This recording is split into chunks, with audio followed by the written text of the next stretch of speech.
Hoy tenemos el placer de presentaros a Solano Benítez, figura ampliamente conocida en la arquitectura sudamericana, norteamericana y creo que actualmente española y demás partes de Europa.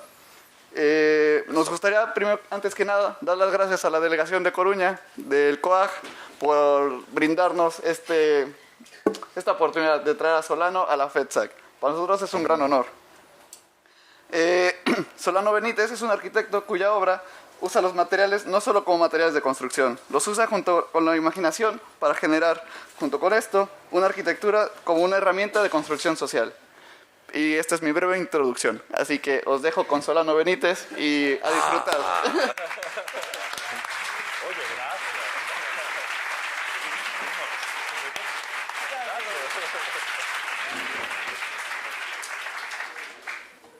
Bueno, ustedes hablan de un honor. Para mí es un gustazo estar acá, ver estas caras sonrientes, los amigos acá todos puntuales. He venido con mucha ilusión a Coruña y espero no irme. Sé que de alguna manera ya me vine antes y espero poder quedarme más. Bueno, a ver, ¿cómo empieza esto? Muchos años atrás, en un rincón muy lejano, yo asistía puntualmente los domingos. ¿Se escucha bien, Azurey? Ok.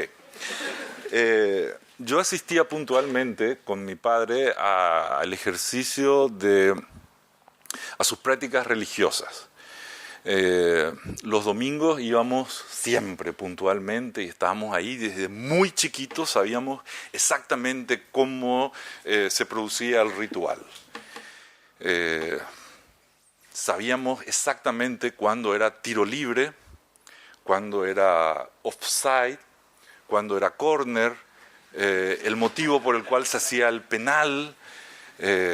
Sabíamos que la cancha tenía que tener 100 metros por 100 metros, que no debía haber interferencia, que debía haber 3 señores puntualmente de negro al medio. Y lógicamente habíamos aprendido puntillosamente toda la normativa según la cual este ejercicio se producía. Cuando a nosotros nos preguntaban cuál era nuestro deporte favorito, nosotros decíamos el partido. Y de hecho nosotros lo practicábamos como preparación, como rito de preparación a esta ceremonia de los domingos. Y el partido era un deporte que podía incluir o no las reglas de la FIFA, ¿verdad? Y desplegaba un amplio espectro de normativa en torno al objeto a ser chutado, pateado, no sé si se dice acá chutado. ¿Ah? Entonces, por ejemplo, si lo que debíamos chutar era una naranja, no valía chutar demasiado fuerte porque se volvía jugo. Si era un papel era un poco más fácil, pero no valía trancar porque había que tomarse tiempo para rehacer la pelota. O si era una piedra en particular, había que tener una cierta condición.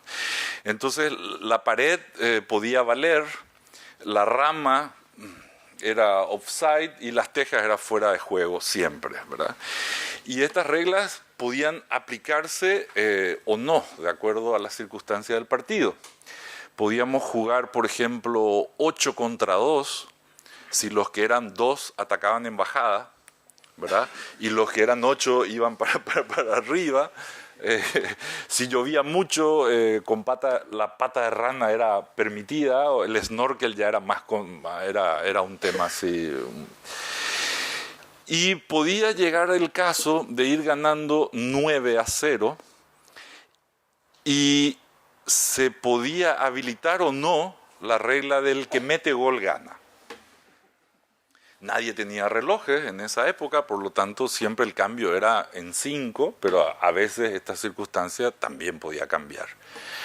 Lo que sabíamos de muy chiquitos era que todas las reglas que imponíamos estaban hechas para que el partido sea mejor, para que el partido sea más vibrante.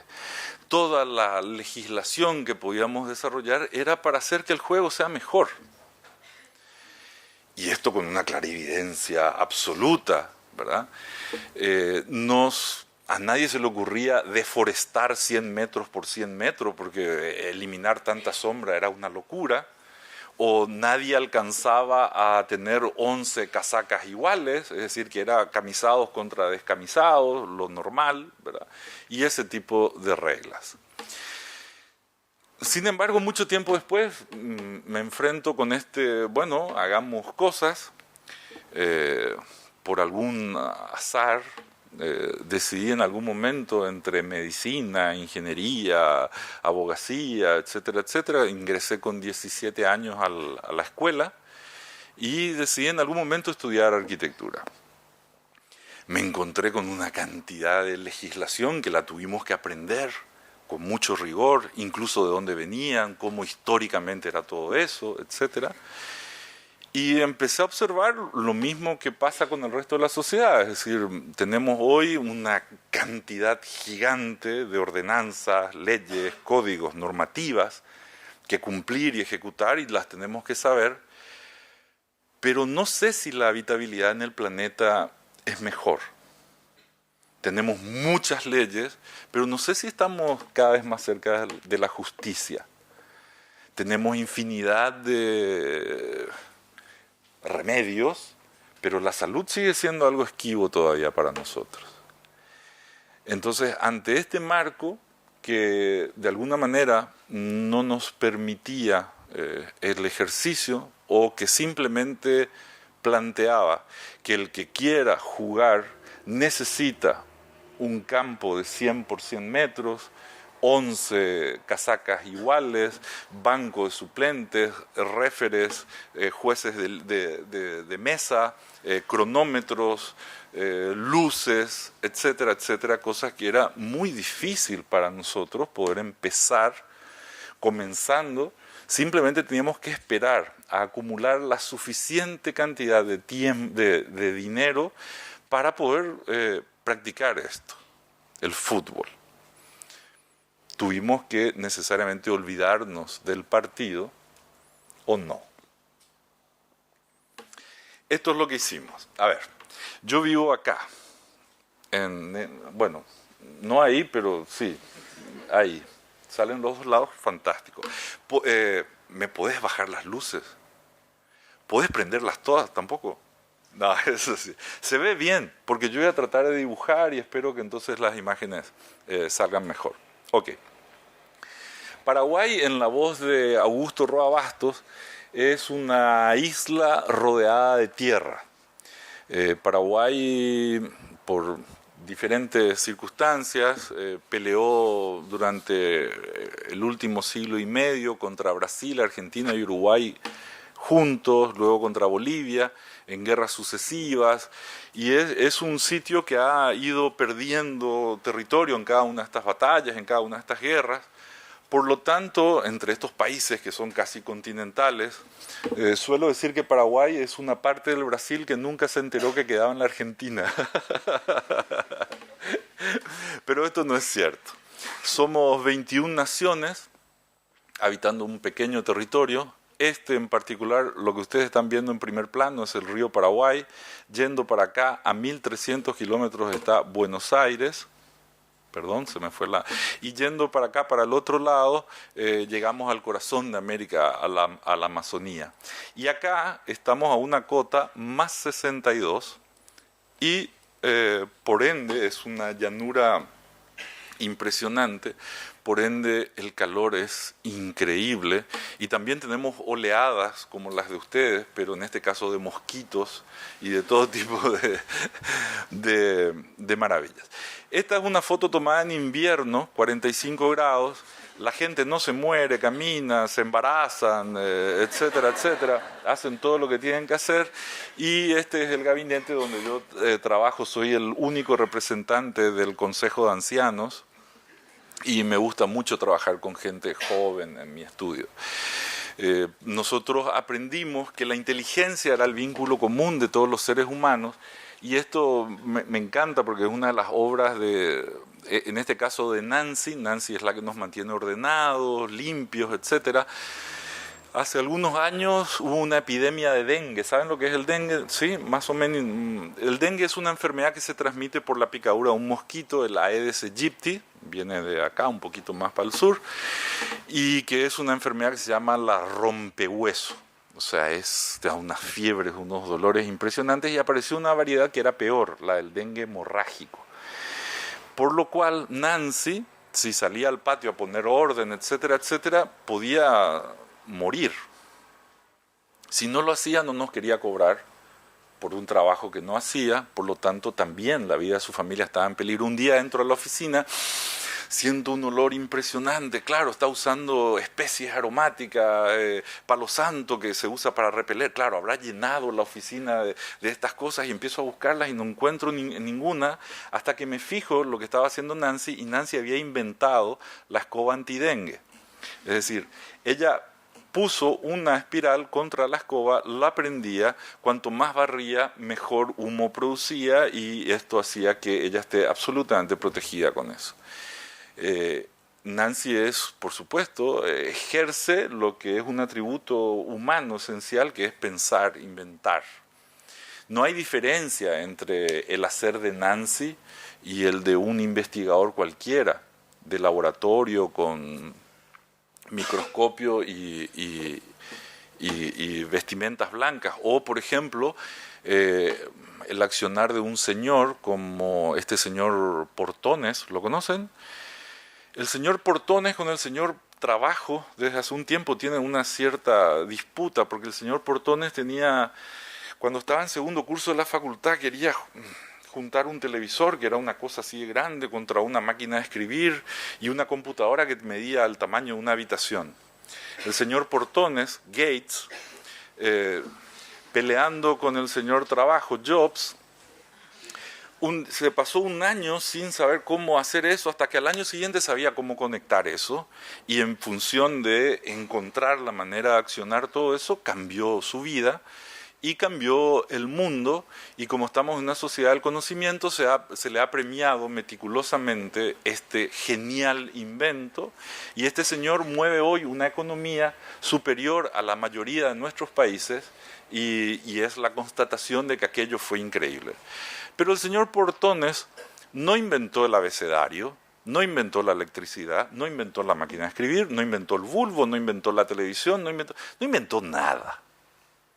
Como Nancy tampoco inventó la escoba ni el espiral, pero al ponerlas juntas logró, mediante su inteligencia, dar un paso y una evolución que hace a, digamos, el entendimiento y el mejoramiento de la calidad de vida de todos nosotros.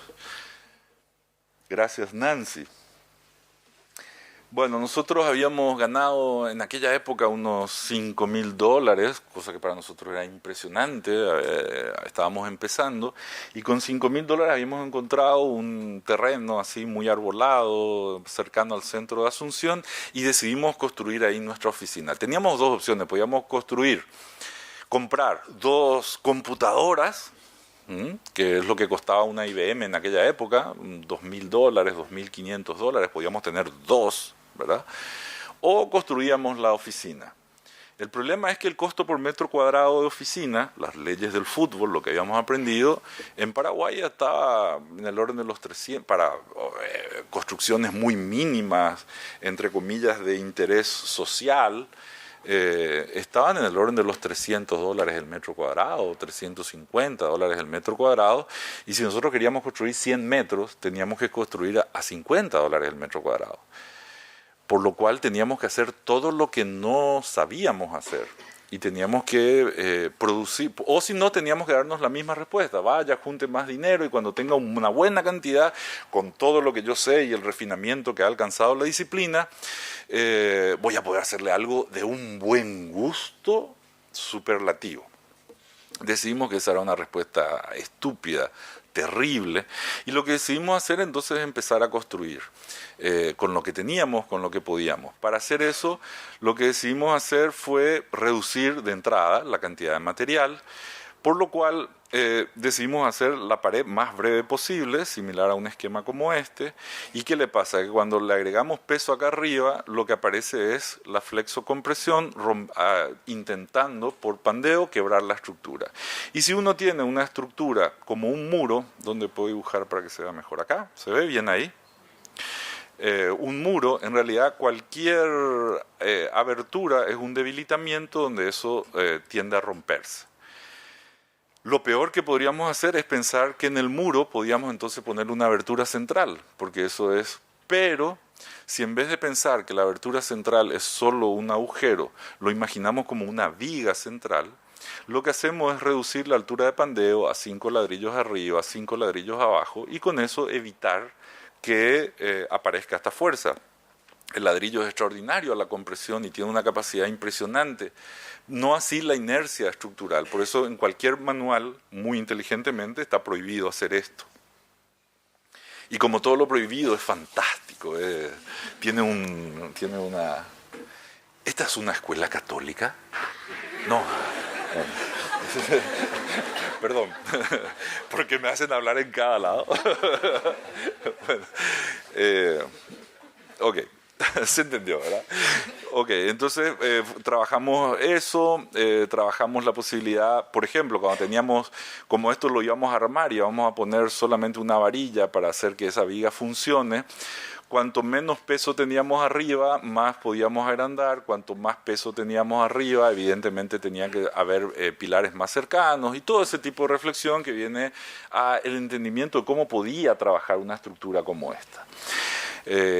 Compramos ladrillos de demolición porque los ladrillos de demolición son más baratos, porque como eran más grandes antes, nadie los quiere porque llega el momento de continuar y se te acaba a esto y luego entonces hay que agregarle parches o demasiado revoque. Nosotros compramos la cantidad exacta de material y venían muchos rotos como estos, entonces inventamos también esta especie de losa, así.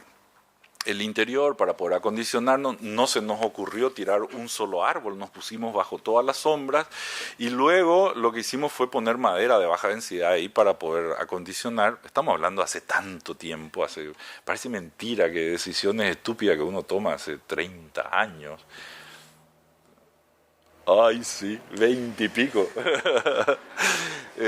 Hoy parezcan hasta inteligentes y todo eso. Entonces, la buena noticia es que esto no lo podríamos hacer en Paraguay hoy porque en realidad el proceso de deforestación se ha detenido casi totalmente. La mala noticia es porque no quedó un solo árbol en el país.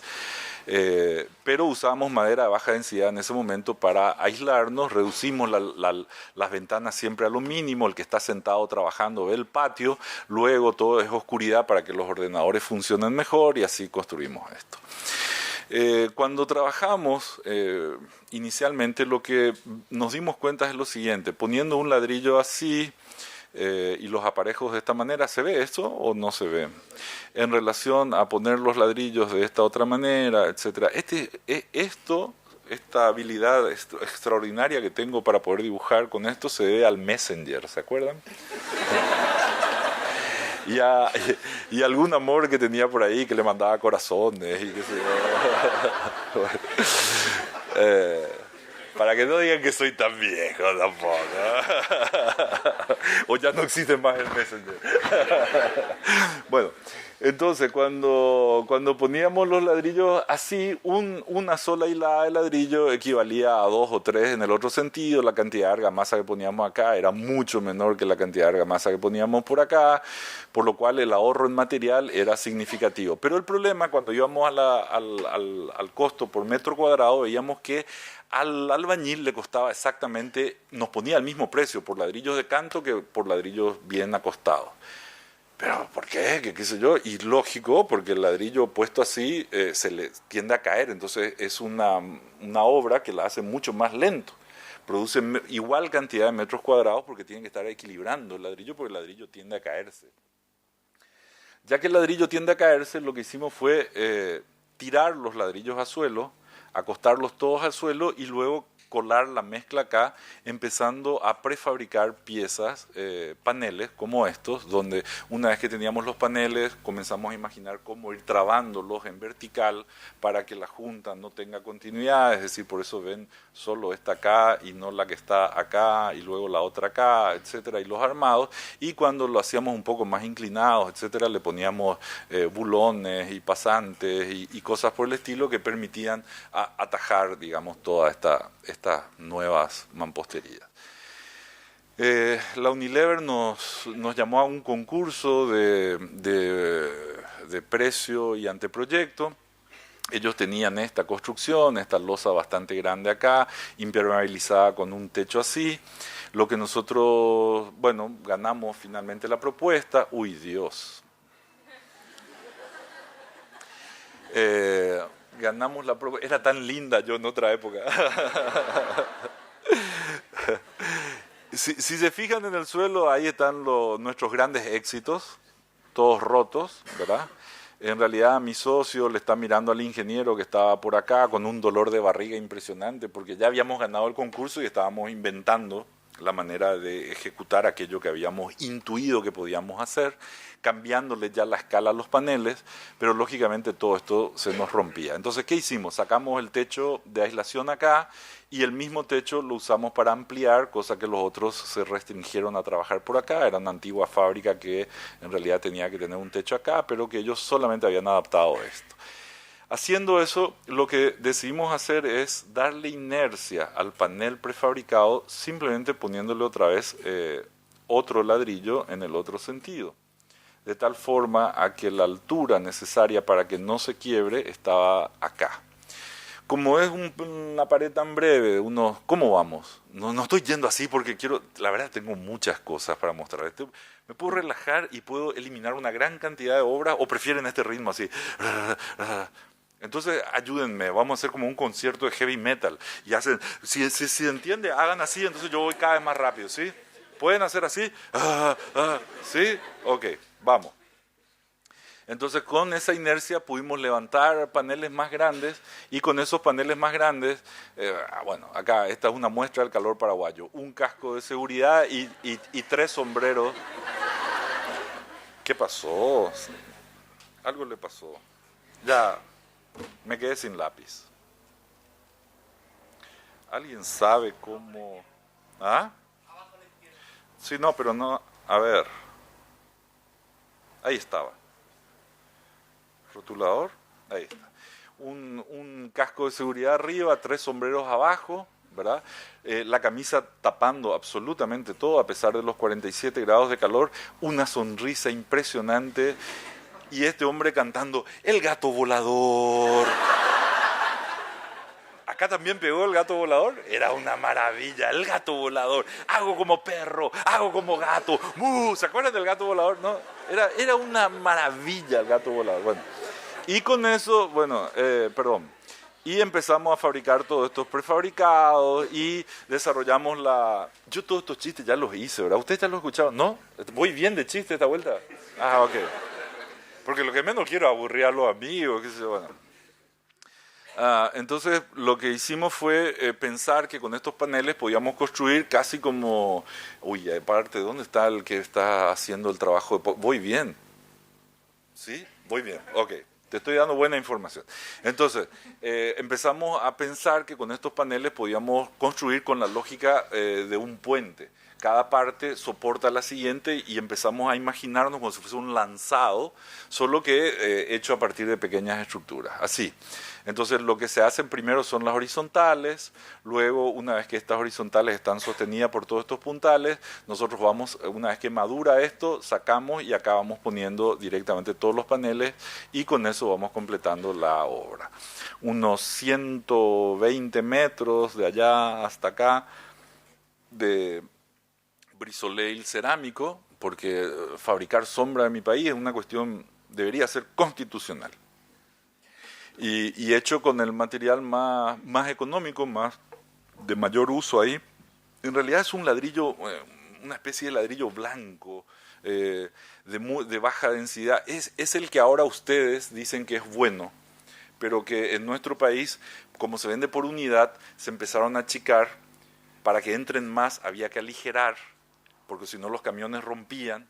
Para aligerar le metían acerrín adentro y cuando se cocía se formaban como un soufflé. ¿Conocen esa galletita ¿sí? Que tiene como aligerado de aire dentro? Y con ese ladrillo, bueno, está hecho todo esto. En este sector, estos son los pilares existentes, ¿verdad? Perdón. Esto solo que lo cortamos acá para poder meter este hormigón acá, que es donde se abre en el lugar de acceso. Fuera de eso, todo es panel cerámico. Le hicimos unos agujeros al centro como si fuésemos Mata Clark, pero a lo bestia, así no con sierra ni nada de eso. Hicimos estas jardineras para poder meter luz y usamos también esta capacidad, porque este ladrillo en particular no es muy resistente. Yo cuando veía la obsesión de Salmona por la precisión exacta y la cantidad de ladrillos y qué sé yo decía, pero este tipo está loco. ¿Por qué tanto? ¿Qué obsesión? Parecía girones. Pero luego... Claro, porque todo preciso, todo perfecto, era una cosa. Pero luego fui una vez a Colombia, agarré el ladrillo y traté de romperlo. ¡Pam! Sonaba campana, era durísimo. En cambio, nuestros ladrillos, que parecen unos turrones, vos le pones sobre la mesa y le decís, ¡ay! Y se parte. O sea, ya. O sea, es muy. Entonces, esta es una sala sadomasoquista. Así que es la sala de reuniones, donde la sala de reuniones de la multinacional más importante no tiene ni siquiera un ladrillo entero y bueno, unos focos y los cables y era todo, no más que eso. Hicimos otras construcciones, los desagües son caños de PVC cortados al machetazo, bueno, cosas que se pueden imaginar. Pusimos todas las ventanas existentes previas a esta altura, haciendo un continuo para que se pueda ver los jardines, solo que estas eran todas ventanas que ya estaban ahí en la obra, ¿verdad? Y trabajamos un poco con el home delay, los puntos de fuga y la capacidad que tenía, porque era muy fácil cortar los paneles y hacer todo esto con un material así blando. Y cuando llegamos al techo, la mejor aislación es esta membrana de asfalto que tiene un poco de aluminio, así, y que todos los techos de mi país terminan, qué capacidad, miren, todos los techos de mi país terminan pareciendo la fábrica de Andy Warhol, ¿se acuerdan? Aquella de aluminio, así, que se ve todo, entonces, es horroroso todo eso. Pero yo había ido a Rosario, a la Argentina. ¿Dónde está mi amiga que me conoció en la Argentina? Allá, hola.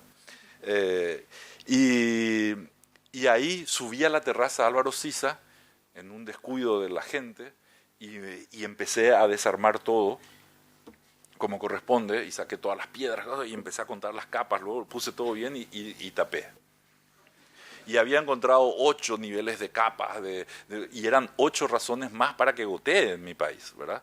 Sin embargo, esto lo sabían hacer, entonces lo que decidimos hacer para proteger la membrana, que no es transitable, es simplemente usar las tejas como piso.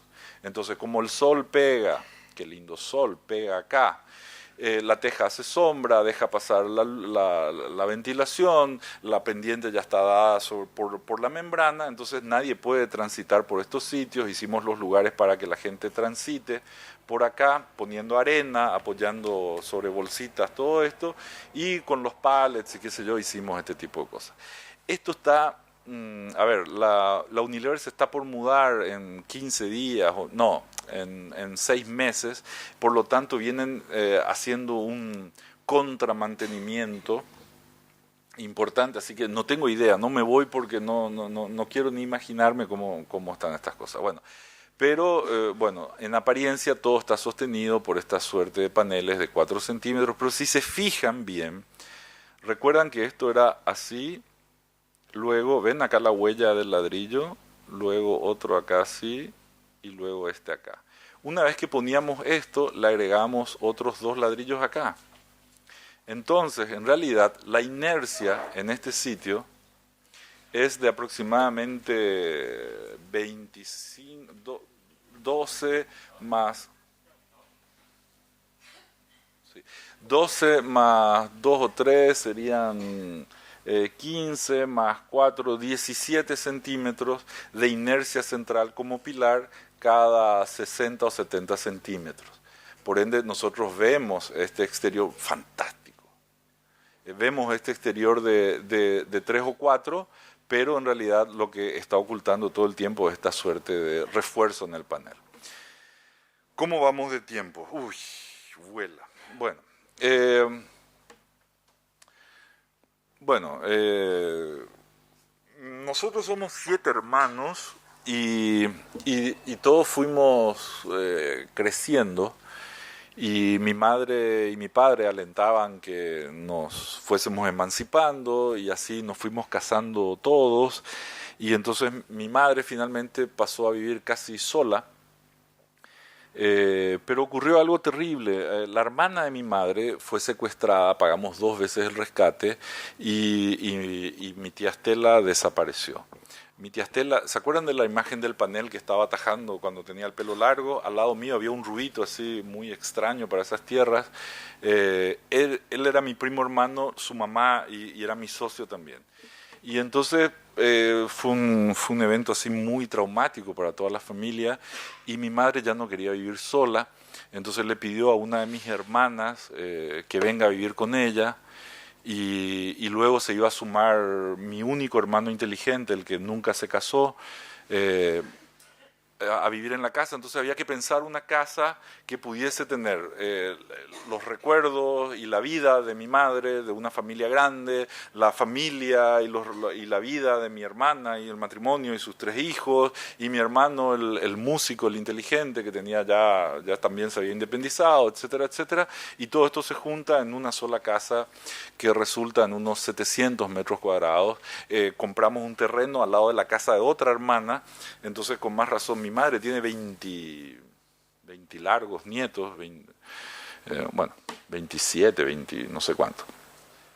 Y había que hacer la casa para eso. Entonces lo que decidí hacer fue precisamente intentar que este espacio donde todos nos íbamos a encontrar sea lo más abierto posible, casi como una estación, y mi madre como la guardaestaciones, ¿verdad? Que de repente desembarcaban todos, ¡wow!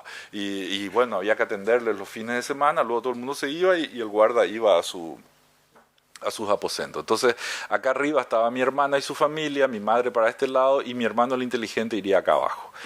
Entonces, hacemos 4 pilares, una viga Vierendel que cubra todo y luces transversales entre viga Vierendel y viga Vierendel de unos 11 metros con 50, y para equilibrar y reducir la altura de esta viga lo que hacemos es agregarle voladizos que no llegan a ser el quinto de la estructura, por lo tanto lo que hacemos es agregarle peso con esto y con la pared que vendría cargando sobre este punto, y cambiamos fuerza, peso por distancia para que esa viga sea lo más exacta posible y lo mínimo. Entonces acá se ve otra vez lo mismo, mi hermano el inteligente, el lugar donde todos nos encontramos, mi madre y mi hermana. Para hacer esto, bueno, un encofrado de lo más rústico, tratar de gastar dinero en la perfección de un encofrado, y que eso sería una tontería. Entonces, sobre este encofrado, que era muy feo, le cargamos 20 centímetros de arena, y la arena sí es muy fácil de peinar, entonces ahora ya tenemos una superficie perfectamente arreglada a muy bajo costo. Y lo que hacemos es que si un ladrillo lo medimos así, y esta su altura, es muy distinto al mismo ladrillo que, perdón por el dibujo, si esta diagonal es la vertical, gana por lo menos 1 centímetro, qué sé yo, ¿verdad? ¿Se entiende? Es un tema de geometría. Entonces hacemos esto acá, entre el ladrillo usamos nuevamente losa cerámica, es decir, es una losa cerámica armada, entre ladrillo y ladrillo, los ladrillos no se traban, sino que se van colocando, y entre uno y otro van las armaduras, los refuerzos. Ahí se están completando y se están bajando las varillas. Luego hicimos un experimento que unos años después verificamos, que era usar un concreto muy líquido, porque como teníamos de fondo arena, y como teníamos también, nuestros ladrillos eran muy thirsty, muy sedientos, ¿verdad? Porque lo peor que le podés hacer es darle plasticidad a una mezcla con agua, porque cuando se evapora viene la retracción y esto se rompe por... Pero si la preparás muy líquida e inmediatamente le sacás humedad, la arena húmeda y el ladrillo húmedo incluso sirven como proceso de curado. Era una aventura así que dijimos, bueno, vamos a probar y qué sé yo. Y salió muy bien y qué sé yo. Y con el tiempo lo verificamos al laboratorio y era exacto, daba eso, contra todo pronóstico y qué sé yo, y así fuimos construyendo. Entonces también las paredes estaban los ladrillos diagonalizados, por eso se ven las rayas así. Y cuando esta viga estaba madura, la parte superior de la Vierendel, podíamos limpiar todo esto y ahí aparecía la luz entonces de 21 metros más o menos en ese sentido, por unos 14, 50, serían por unos 12 metros en este otro sentido, es más o menos como el techo del Patriarca de Pablo Méndez, solo que en vez de que haya una viga hay una casa arriba, ¿verdad? Así. Y dejamos de fabricar paneles para empezar a fabricar volúmenes, y con esos volúmenes empezamos a imaginar que podíamos hacer también paredes como esta. ¿Se escucha bien? ¿Sí? Ok. Paredes como esta, y entonces este es nuevamente el río Paraguay, hacia acá se van al Amazonas, ¿verdad? Esta es la zona de inundación, y aquí es donde Carlos Pita duerme cuando va a Asunción. De hecho, esta es su habitación. ¿Sí o no? Entonces, bueno, ahí se entra, la casa está puesta así, luego se abre, y como había muchos metros cuadrados y el terreno era relativamente pequeño para todas las pretensiones, no podíamos rodear la casa nuevamente de galerías y espacios intermedios que son los necesarios para nosotros para estar protegidos. Entonces lo que hicimos fue pedirle a las aberturas que cumplan con el mandato de su nombre, que sean aberturas. Y entonces, ¿se ve mejor ahí o no se ve nada tampoco? ¿Quieren venir acá y ver acá? En serio, porque ahí no ven nada. Y acá hay otro encima. Vengan, yo no tengo ningún problema, de veras. Vengan, a mí no me interrumpen. Yo estoy como en mi casa. Bueno, no es cierto. En mi casa nadie me trata tan bien. Bueno, entonces ahí se ve mejor ya. Ahí están las aberturas arriba. Entonces lo que hacemos es que el espacio se transforma, el espacio se abre todo y el espacio puede convertirse en una galería. Ahora, tienen que pensar que de todas maneras el mejor método de, ¿cómo se dice eso?, alternativo de acondicionamiento puede bajo un régimen de excelencia, bajar 7 grados la temperatura. Lo cual es una maravilla, 7 grados. Cuando tienen 47 grados, bajar a 40, ¿creen que van a estar cómodos? Solo si son anfibios. Entonces, bueno, se usa para abrir los días que están buenos, pero también se usa para poder cerrar, porque entonces regulamos la cantidad de luz que entra, podemos hacer que el aire fresco entre por acá y el caliente salga para allá, y que la luz esté solo, la abertura esté solo cerca de las paredes para que entren iluminación de rebote, y tratamos, por supuesto, siempre de tenerlo todo mayormente cerrado por los calores. Y así es como mi madre tiene la casa, que está cada vez más linda, ay, con todas sus arañas y qué sé yo. Mi madre aguantó hasta cierto momento, pero luego empezó a colonizar todo, estuvo fantástico. Al comienzo me decía, y falta mucho para tener... Y no, mamá, ya está. ¿Cómo que ya está? Es como la mujer insatisfecha japonesa. ¿Conoces el chiste ese, verdad? Que eyaculador precoz se dice, ya está. Y la mujer insatisfecha le dice, ¿cómo que ya está? Y entonces mamá, ya está la casa. ¿Pero cómo que ya está la casa? Y ya, para mí ya estaba todo. Y bueno, luego encontramos el lugar para todas las cosas, etcétera, y así fuimos haciendo. Este es el dormitorio de mi madre, que da al oeste. Tiene casi 7 metros, 6 metros de altura, de pie derecho. Y eso es para guardar el aire fresco de la mañana. Luego se abre de mañana, ¿verdad? Luego se cierra y se aguanta esa cantidad de aire a lo largo del día. Si no, es imposible. Con un pie derecho de 2,40 metros, el calor de uno ya hace... De todas maneras, el aire acondicionado es inevitable en mi país, lastimosamente. Bueno, mi madre, esto da al oeste, por lo tanto mi madre se acuesta por acá y las ventanas le permiten el control exhaustivo de todo el barrio, desde aquí hasta allá, así, ahí. Ella sabe qué pasa y qué no pasa y todo lo demás. Así. Las paredes no son más de los baños, no son más que cemento alisado, igual que los pisos, todas las cosas que usamos. Entonces, otra vez, si fuésemos a un costo de vivienda pequeña, tradicional, estaríamos hablando de $350 el metro cuadrado. Si hablamos de una casota de 700 metros cuadrados, estaríamos hablando arriba de los $600 el metro cuadrado. Acá esta casa costó $115 el metro cuadrado, porque hemos usado todo material a su máxima expresión estructural. Acá no hay una cosa que sea marco y luego otra que cierre. Acá no hay distinción. Todo material es convocado estructuralmente y se le saca valor estructural hasta que aguante. Entonces, si se fijan, qué sé yo, no sé para qué lado voy. En este vidrio, por ejemplo. Ese vidrio que tiene casi 5 metros de alto, que son fragmentos de otros vidrios que compramos de desuso, tiene este metal trabajando al centro, tiene una cuerda metálica fuera y otra adentro. Si sacamos el metal, la puerta de vidrio cae. Y si sacamos el vidrio, el metal no se sostiene. Trabajando juntos y tensionando juntos logran, no hacemos un marco primero de metal que ya está y luego le ponemos el vidrio, eso no había dinero, todo era esencial acá y para todo lo demás siempre está Photoshop. Bueno, ¿cómo vamos de tiempo? Vamos, no, pero sí, perfecto, pero tengo muchísimo que todavía... ¿Tienen hambre? No, todavía no, ok. Hicimos esta otra casa, en realidad, incluso la casa de mi madre, por la disposición, está pensada como para que siempre pueda muy fácilmente conectarse a una que va arriba, porque las estructuras están muy marcadas en determinados lugares, y entonces esto siempre lo soñamos poner así, ¿verdad?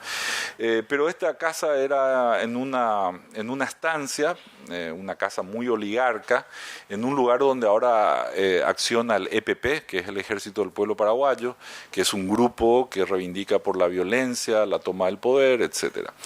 Este señor, que era evidentemente que había comprado la oportunidad de utilizar un campo como fuente de recursos, quería una casa así muy importante, le convencimos de hacer esto, ¿verdad? Y que desde lejos, sobre todo, no pareciera más que un lugar para guardar tractores o cosas por el estilo. No lo entendió mucho hasta que ya no pudo ir más al lugar porque él pensaba llevar su Porsche y todo ese tipo de cosas a este sitio y ya no lo hace. De hecho, esto está puesto al lado de la pista de aterrizaje y entonces hicimos una laguna por allá, usamos la tierra para levantar y hacer este pedestal, este podio, y ahí pusimos la casa en este sitio, ¿verdad? Entonces acá está el señor Gehry aprobando el proyecto, la sombra de Le Corbusier, los Ames, etcétera, etcétera, y desarrollamos una otra forma de construir que era sobre un chiste que me había contado Rafa, presidente de Iglesia, que más o menos dice así, dice: padre, no era católica, bien, padre, cuando estoy rezando, ¿puedo fumar? Oh, ¿cómo se te ocurre un acto sagrado mezclarlo con algo tan banal como... Sí, padre, tiene razón, claro, discúlpeme. Y dígame una cosa, padre, cuando yo estoy fumando, ¿puedo rezar? Claro, todo momento es bueno para estar en contacto con Dios. Entonces, con este chiste en la cabeza voy a hablar con el ingeniero y le pregunto: bueno, ingeniero, estoy queriendo hacer una pared de ladrillos de 7 metros de alto, pero no son ladrillos, son cascotes de ladrillo y quiero usarla de 4 centímetros. ¡Oh, otra vez, Solano! Vos con todo... Sí, cierto, ingeniero. Ingeniero, quiero hacer una pared de concreto, aligerada por piezas cerámicas, de 7 metros. Claro, eso es perfecto, eso se puede hacer, claro. Entonces, entonces hicimos este techo muy simple, donde las losas cerámicas otra vez están acá, donde por supuesto encima de esto hay una viga de apenas 40, esto tiene 14 metros más o menos de ancho. La viga tiene apenas 40 centímetros, luego va la losa cerámica, luego el pendolón que alcanza puntualmente 1,40 m, que es la eficiencia del 10% de la luz entre los apoyos, etcétera. Solo que eso ya lo damos por tensión y demás. Y acá ven cómo hacemos las paredes estas, donde usamos encofrados para pegar los ladrillos. Pues ustedes se imaginan pegar ladrillito por ladrillito, una cosa, pero ni... Bueno, no quiero ofender a nadie. Entonces así es muy rápida y la podemos hacer. Acá se volvió Suiza, esta es la pista de aterrizaje, el podio que generamos, entonces se ingresa por acá, cuando ingresamos por acá hay una visión del paisaje, esto se abre y acá se hacen los asados y es parte del proceso. Ingresamos acá al interior. Esta es la silla que más películas porno tiene en el mundo.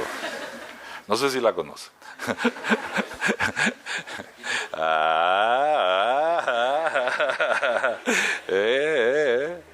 Bueno, y se ve esto así. Así. Este es el fotógrafo que casi salió en todas las fotos. Estaba fascinado él. Entonces, otra vez, una altura muy importante. Acá en la parte baja tendrá 7 metros, por lo tanto los dormitorios tienen esta losa cerámica a los 2,5, 3, y hay como una suerte de altillo general que son los dormideros, porque a estas cosas se usa cotidianamente algunos dormitorios, pero en la Semana Santa se recibe a toda la familia y eso a todo el mundo a los dormideros y funciona bien. Bueno, así. Una cosa, esto mira para el corral, de tal manera que desde acá el dueño de la casa, su dormitorio sí tiene doble altura y es el único dormitorio que tiene este techo como techo, y tiene una escalera que le permite salir a este balcón y mirar. Y estas habitaciones de acá son las habitaciones de los guardias. En esta, hoy ya es imposible, hoy él ya no se va y ya no usa este lugar. Acá está el fotógrafo. Las aberturas. Fíjense, por ejemplo, para poder hacer esta puerta que mide nada más que 4 centímetros, en este caso en la parte más alta tendrá como 9 metros, una puerta normal se doblaría como si fuese un naipe. Pero entonces lo que hacemos es le ponemos un pivote acá arriba, otro pivote acá abajo, luego otro acá, ¿lo ven? Luego otro por acá, reduciendo siempre a casi 3 metros, luego una cerradura acá, luego otra que estará por acá, luego otra acá arriba, y están todas vinculadas y con eso se puede hacer esto, y es finalmente es la sumatoria, es puesta en varias puertas que nada más que están conectadas y vinculadas y con refuerzo, pero no pensamos enormes estructuras para cerrar grandes aberturas, sino que no tiene sentido hacer eso. Bueno. Ya. Luego nos tocó esto. La Teletón es ¿lo conocen a Jerry Lewis? Oh, sí. Pero el resto de la gente, Jerry Lewis era una especie de cómico americano que hacía el tonto y ¿a quién puede ser hoy? No sé quién puede. Una especie de Jim Carrey.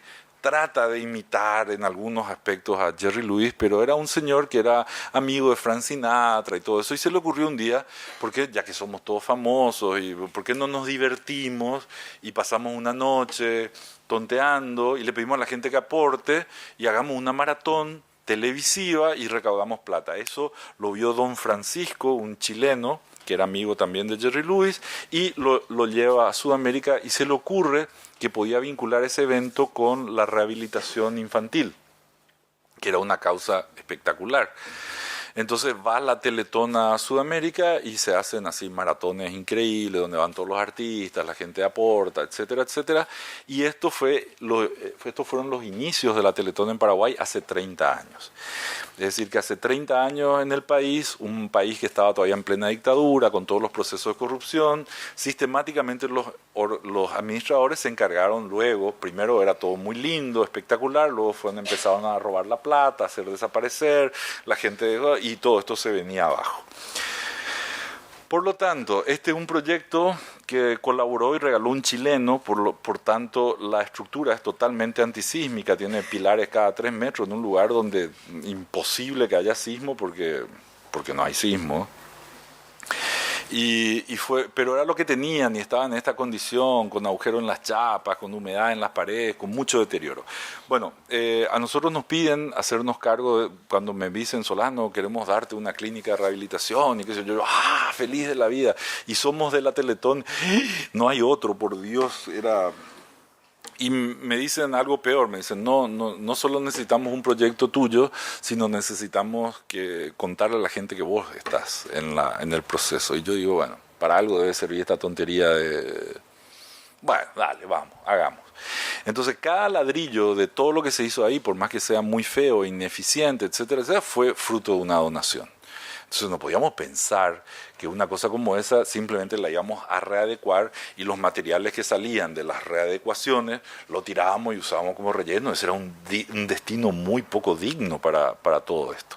Entonces empezamos a pensar cómo podemos cambiar este techo así, lo levantamos para arriba, usamos esto, metemos esto otro, vamos haciendo cierres y nos imaginamos una cosa así, transformando, y usamos las galerías, usamos los espacios, dándole el único signo de pintar de blanco todo lo que hacíamos. Y para poder ambientar, por ejemplo, desarrollamos este sistema, que es una bóveda cerámica de 4 centímetros otra vez. Nuestro ingeniero, que perdió los pelos venía a verificar, porque todas estas hipótesis son geniales. O sea, ¿es el arco catenárico la mejor manera? Sí. Se puede verificar armando una cartulina, una bóveda de cartulina, y se colocan bolitas, de tal manera que solamente y luego con mágica precisión se saca la cartulina y quedan las bolitas en el aire. ¡Fua! ¡Fantástico! ¿Y cuánto es el peso de esto? A ver, primiano, que eso no es nada. Ok, ¿me calculás vos? No, esas son hipótesis, eso no había... Bueno, entonces a construir. Entonces hacíamos este encofrado, empezábamos a las 7 de la mañana acá, ¿verdad? Llegábamos a las 10 de la mañana ya, después ya con una cierta práctica, ¿verdad? Ahí dejábamos descansar hasta las 4:30, 5 de la tarde, donde caíamos, deslizábamos y trabajábamos desde las 5 de la tarde, trabajábamos horas extra, otras 2 horas más hasta las 7, y dejábamos listo para que al día siguiente se vuelva a sacar. Lo único que tenía era un refuerzo acá, que sí tenía varillas, porque pensábamos que esto podía pandear por acá, y que la curva le iba a dar suficiente inercia, cosa que no era cierta. Cuando hicimos esto, veíamos que en realidad el entusiasmo del personal hizo que lo saquen antes que yo llegue ahí, y el gordo estaba desesperado porque se movía como un flam. Entonces yo le dije, bueno, esta es la que es insuficiente. Sí, estaba cruda, no le habíamos dado 8 días todavía. Bueno, hagamos la siguiente. La siguiente fue esta, ¿ven? Que pasamos de una cosa como esta a 30 centímetros y continuo. Y cuando lo estábamos todavía haciendo de prueba, veíamos que rompía el arco con la bóveda, porque tenía tanta inercia el arco que la bóveda fisuraba ahí. Entonces ya era demasiada estructura. Entonces pasamos de esa a esta, y esa funcionaba fantástico, y cuando terminamos está toda la muestra de este primero, este segundo. A nadie se le ocurre volver a echar. Ya está. ¿Verdad? Al ponerle este al lado y este al lado, esto perfectamente. Y hacemos pruebas complejísimas, como venir, ¡ale, atropella eso! Y ahora con una carretilla y con areda, ¡pum! Vibra, qué bueno. No tan bestia, pero sí, por ejemplo, romanas. ¿Conocen las romanas? Las balanzas romanas, esas las fijamos, métale torniquete, fra. Esto es una maravilla, de soltar, bueno, ya va, ya pasó, ya. Bueno, todo muy científico, como pueden ver. Entonces, usamos esto y nunca sabemos si ya estamos haciendo paredes, si estamos haciendo muebles, si estamos haciendo prefabricados, si lo que hacemos es usar el material que disponemos, etcétera. Y empezamos a inventar sistemas de losas sobre las tablas. ¿Ven acá cómo quedó la tabla? ¿Ven? No sé si se ve, no se ve nada ahí. No, acá se ve. Ven acá, Carlos. Otro día. Ok. Bien. Los vidrios son todos comprados y recuperados, etcétera. Ven, acá estaba, no sé si ahí se veía o acá, este era el primero, perdón, este era el segundo, y luego los terceros, y qué sé yo. Y con el mismo encofrado, una vez que terminábamos de ponerlo así, lo poníamos acá y hacíamos esto en horizontal también. Porque total era pegar ladrillos con cosas. La misma mentalidad está acá. Esta es la silla que tiene el récord mundial de ser presidente la más quebradiza del mundo. Resiste muy poco a pesar de la inercia, y a nadie se le ocurre hacer esto con esa silla porque se desconcha, decimos nosotros, se abre, bueno.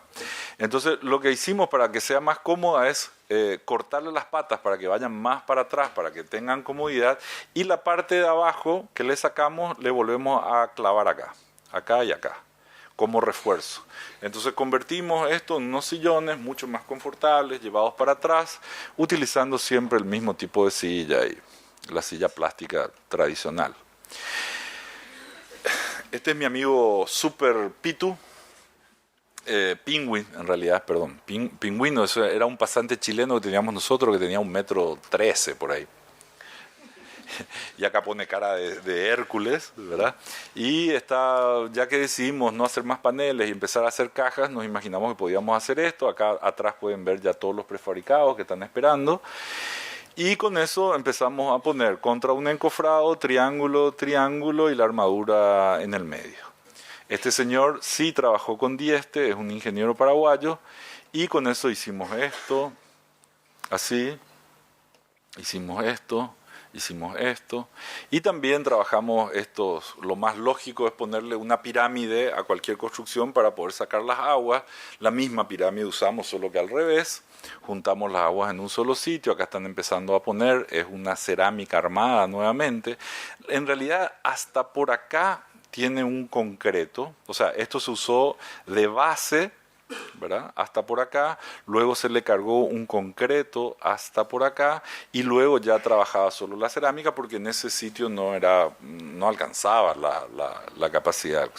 Hicimos esto, que es el sitio de las piscinas de rehabilitación.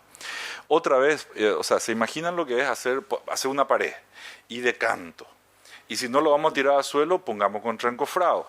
Y contra encofrado ahora es fácil no solo poner los ladrillos así, sino hasta así y todo. Total, el encofrado contra eso se pega, luego se saca el encofrado y ya está. ¿Qué es eso? Ok. Hicimos esto porque estas aberturas incluso dan al oeste, y eso nos permite entonces filtrar la totalidad de la luz, proteger los vidrios, generar estos jardines. Así como se ve de adentro, así es como se ve hacia el otro lado, porque fueron intervenciones que fuimos haciendo en 2 años más o menos. Al tercer año, con absoluto éxito, nos despidieron como premio. Toda buena acción merece su impostergable castigo. Y ahí entonces nos echaron, pero nos dio el tiempo de hacer todo este tipo de cosas. De hecho, ellos continuaron haciendo peoras en el edificio, porque nosotros contratamos a un arquitecto que hizo una reja que más o menos se ve por acá, aunque el fotógrafo trató de que no se vea, porque esto quedaba hacia el interior y nosotros cerrábamos recién hasta acá. Entonces esto la gente podía entrar y usar, la gente del barrio, etcétera. Pensábamos que era, pero luego no, vino la codicia, cerró por allá, y bueno, y así fuimos. Y si se fijan bien, la primera bóveda es nada más que de 12 con algunos refuerzos, porque acá al comienzo creíamos que éramos capaces de sostener todo simplemente con el 12. Luego la bóveda empezó a vibrar un poco, la sostuvimos, reforzamos algunas diagonales, etcétera, y con eso estabilizamos, nuevamente siempre probando hasta que supere su condición de uso. Pero la siguiente, el ingeniero ya no quería saber nada de ese proceso, le parecía y decidió ponerla de 25, ampliar los nervios, etcétera. Y por acá habíamos separado 2,10 metros, que es la altura de abertura normal, para usar los vidrios de puertas de un banco que había quebrado, qué sé yo, y usamos el techo de vidrio. Entonces solamente uno puede mirar hacia arriba acá, de tal manera a que las pupilas realmente se contraigan, y luego, una vez que se contraen, uno entra a este sitio y tarda en adaptarse, y ahí van apareciendo estas pirámides con las piscinas como si fuesen arroyos entre un árbol y otro, cerámico, más o menos así. La luz también entra por acá, pega sobre esto, vuelve a iluminar esto como si fuese un arroyito, como si fuese un lugar común de bañarse en Paraguay. ¿Cómo vamos? Ya cumplí la hora. Se acabó. Es que hay mucho todavía. Es un problema. Bueno, no. Lo que hicimos con las facultades, voy a mostrar una de las cosas que hacemos con las facultades, porque somos una oficina que proyecta, construye y está vinculado a la enseñanza, es decir, promoviendo la investigación como vínculo entre todos. Entre todas estas tres actividades. Entonces, con las universidades lo que comenzamos a hacer es a verificar todo esto, donde le pasábamos a los ingenieros nuestros encofrados, la arena, la colocación de los ladrillos, la colocación de todo esto, a veces una capa de hormigón o no, y lo que hicimos fue preparar todos estos moldes. Acá ven que lo están construyendo a lo bestia, y luego, lógicamente, nosotros no podemos romper las cosas que hacemos. Intuimos que va a ser capaz de soportar, y si se nos rompe está mal. Y lo llevamos hasta el momento de superar toda la condición, porque tiene que ver con... Sería interesante hablar de esto. Al comienzo hablaba de que tenemos más medicina y todo ese tipo de cosas, pero que estamos lejos de la salud y que tenemos un montón de leyes, pero estamos lejos de la justicia. Y en realidad, imagínense lo siguiente: mi amigo Carlos viene a mí porque tiene un problema en el brazo derecho y le impide su swing, porque él es un gran jugador de golf, y entonces, como viene con esa molestia, yo le digo a Carlos, mira, he leído este protocolo de 1400 y he comprado este pedazo de hierro, lo he forjado yo personalmente ahí a la fragua, y ahora está perfecto. Y he comprado unos kilos de carne y he practicado, porque el protocolo detalla una manera de cortar muy precisa.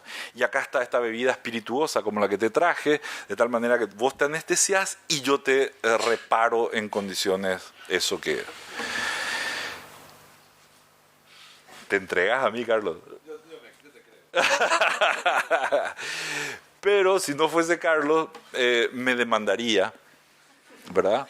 Me demandaría por ejercicio anacrónico, me demandaría el colegio de médicos por intentar una barbaridad como esa. La sociedad saldría a perseguirme como un chapucero. En vez de actualizarme, estoy yendo en contra, en vez de leer los últimos protocolos, etcétera, etcétera. Y yo estaría constreñido a no hacer eso.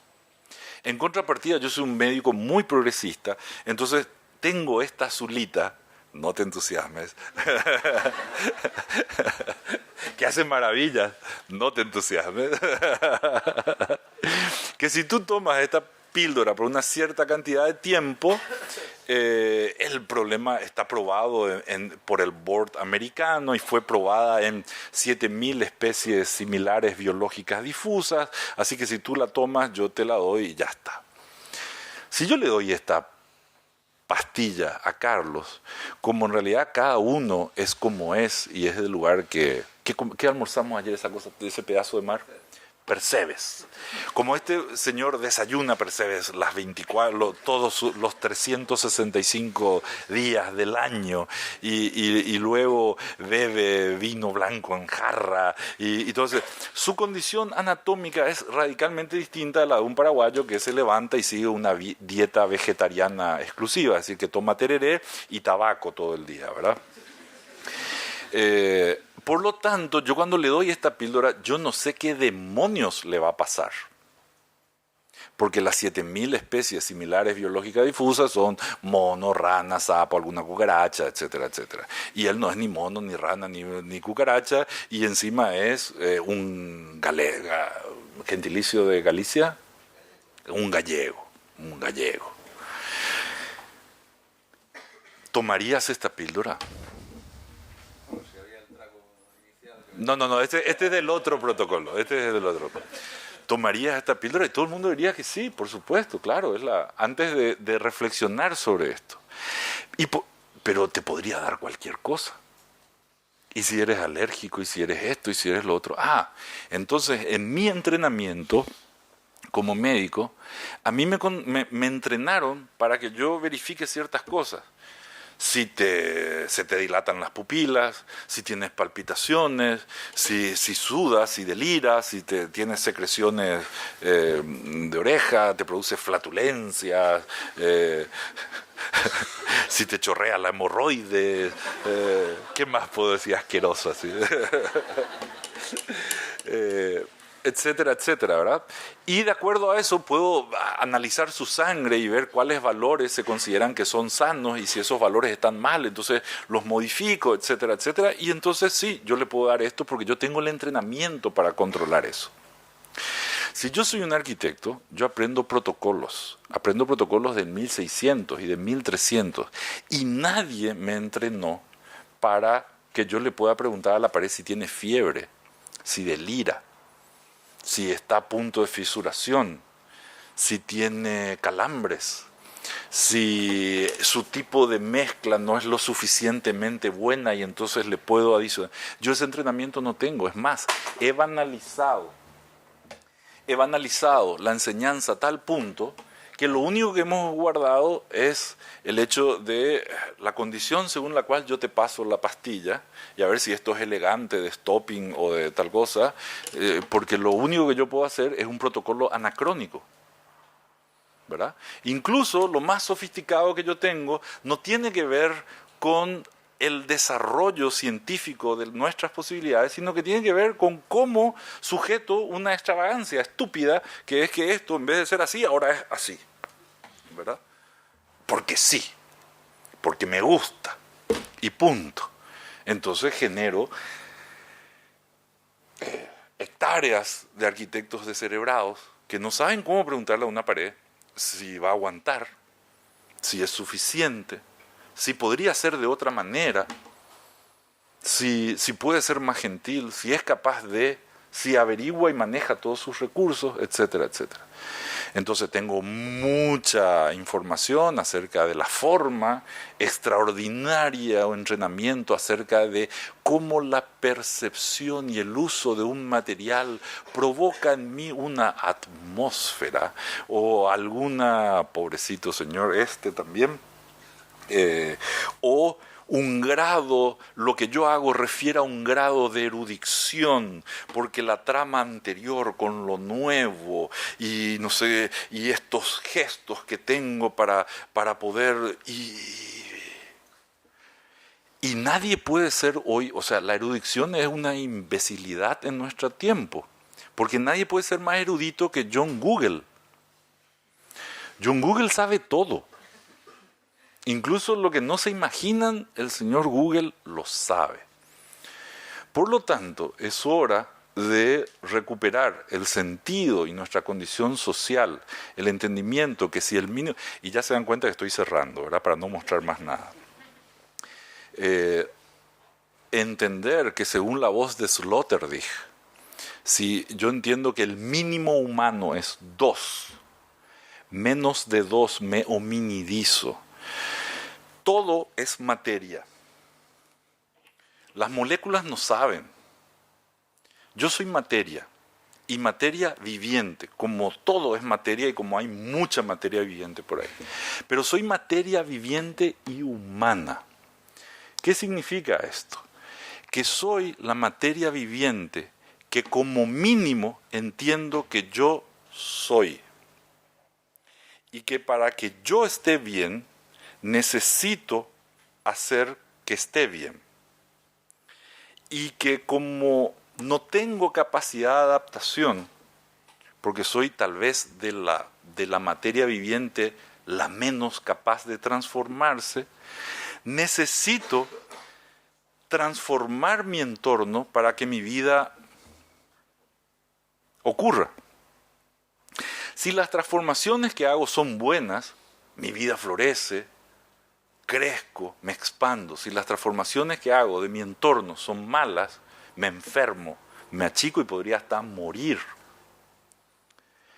Pero si yo soy como mínimo en un otro y como máximo en todos, mi compromiso es con ese migo extendido. Si lo mejor que hemos hecho como especie ha dejado a más del 60% de la población del mundo viviendo en la línea de la pobreza, diciendo como mínimo en condiciones difíciles, y a más del 50% de esa gente otra vez viviendo en la miseria, ¿cómo es posible que yo diga, ¿cómo estás? Bien. Si yo me estoy muriendo, si me estoy acabando. Estoy bien de la cabeza, pero los riñones, ¿verdad? Estoy bien de la mano, pero se me está cayendo la pierna. Entonces, por ende, necesitamos hacer y necesitamos ponernos de acuerdo en un hacer transformador que permita la posibilidad de nuestra habitabilidad en el tiempo. Ese hacer transformador al cual estamos condenados, genialmente condenados, hace que tenga que preguntarme todo el tiempo por ese yo en otro. Y hace que en todo momento tenga que estar entendiendo mi fragilidad, constatando que también estoy y que también llega a todo esto. ¿Cómo es posible que todavía sigamos desarrollando un juego que atiende solamente al 30% de la población del mundo? La que se aleja lo suficiente de la línea de la pobreza para sí generar protocolos médicos, de derecho, de arquitectura, de construcción, etc. Porque el 70% de la población del mundo no llega a eso. No llega. Y preferimos vincularnos no en la fraternidad y en el amor que nos vincula, etcétera, etcétera, sino a través del mercado. Como único atributo y principal atributo. Entonces no tenemos un ejercicio vocacional, sino que tenemos un tráfico de servicios. Lo que queremos, tenemos un comercio de servicios. Lógicamente ahí es imposible operar ni pensar que podemos estar mejor, porque todo el tiempo estamos funcionando en torno a qué tanto dinero nos va a generar esto, en qué tanto plazo y de qué manera. Desentendiéndonos. Cuanto más me hace acordar de estaba en Guanajuato, México, hace unos años, y mi amigo Carlos Flores, un arquitecto, filósofo, genial. Estábamos tan mareados, no sé si era genial o estábamos tan borrachos. Eran como las 3 de la mañana y me dice, imagínate, Solano. Estábamos en México, en Guanajuato, ¿sí? Imagínate, Solano, 2747 dirigiéndose al Pentágono y a la Casa Blanca. 2747 con sus bodegas llenas, pletóricas. Y llegando a la Casa Blanca y al Pentágono, vacían sus bodegas sobre la Casa Blanca y el Pentágono. Vacían sus repletas bodegas de pétalos de rosas. ¿Lo entiendes? Me dice yo, Dios, ¿qué estamos tomando? Se apiada de mí y me dice, claro, me dice, porque la ira es la imposibilidad de decirle a quienes amamos cuánto les amamos. Imagínense la respuesta de Bush después de una lluvia de pétalos de rosa. ¿Quién puede hacer un desembarco después de eso? Eso. Para poder hacer, hemos construido una herramienta genial que la de la conversación. Mucha gente me pregunta, ¿cómo vos proyectás, Solano? ¿Te gusta dibujar? ¿Te gusta hacer maquetas? Yo proyecto conversando. La conversación tiene una doble raíz. La primera palabra es cum, con. Cum en inglés es otra cosa, pero con. Y versare es dar vueltas con, dar vueltas juntos. Cuando yo sé que dos personas están conversando, yo puedo mirar detrás del vidrio y ver que dos personas están emitiendo y se están hablando, se están tirando palabras. Pero cuando están conversando, cuando se me hace patente que han coordinado sus acciones, cuando se han puesto de acuerdo en un hacer que necesariamente, por el vínculo amoroso que existe en la expansión de mi ser, tiene que ver con el tratar de estar mejor. Entonces, el conversar, el dar vueltas juntos a los problemas para coordinarnos en el hacer, para que los seres humanos sean capaces de alcanzar el más alto ideal al cual podemos llegar como especie, que es el de ser escandalosamente feliz. Escandalosamente feliz. Ante eso, nuestra disciplina tiene mucho que preguntarse. Ante eso, nuestra sociedad tiene mucho por construir. Ante eso, es necesario que seamos capaces de participar en todos lados, con la imperiosa vocación de conversar, ponernos de acuerdo juntos, dar vueltas juntos, porque aunque lo neguemos, somos. Aunque no lo queramos entender, somos. Y la mejor construcción y la más importante que podemos hacer este año y todos los otros años, no es la construcción que se hace con ladrillo, no es la que se hace con pizarra, es la construcción de una mejor sociedad. No tiene mucho sentido que le siga mostrando ladrillitos y ese tipo de cosas, y después de los aplausos que me merezco, tal vez si alguien quiere les respondo y les cuento otras historias, pero para ser justos con el tiempo, estamos. Gracias.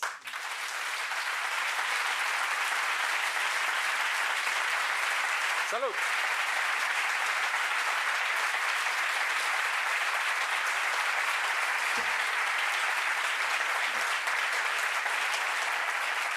Gracias.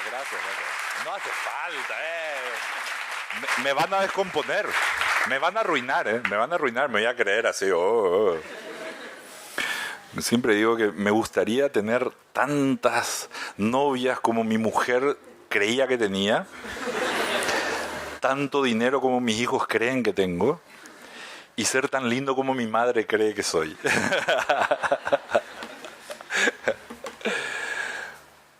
¿Qué hacemos? Lo que quieran.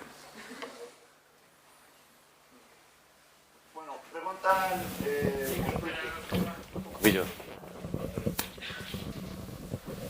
esta es una pregunta por Twitter que la hace Cristian García Bello. Dice, quería preguntar si para Solano Benítez es importante el cromatismo en su obra y su integración en la gama de la naturaleza, o es casualidad. Yo creo que soy daltónico. O me da mucha pereza. No sé. A ver, otra vez la pregunta, pero es interesante. A ver. Decía, quería preguntar si para él es importante el cromatismo en su obra y Sí, lo entendí. y su integración en la gama de la naturaleza, o es casual.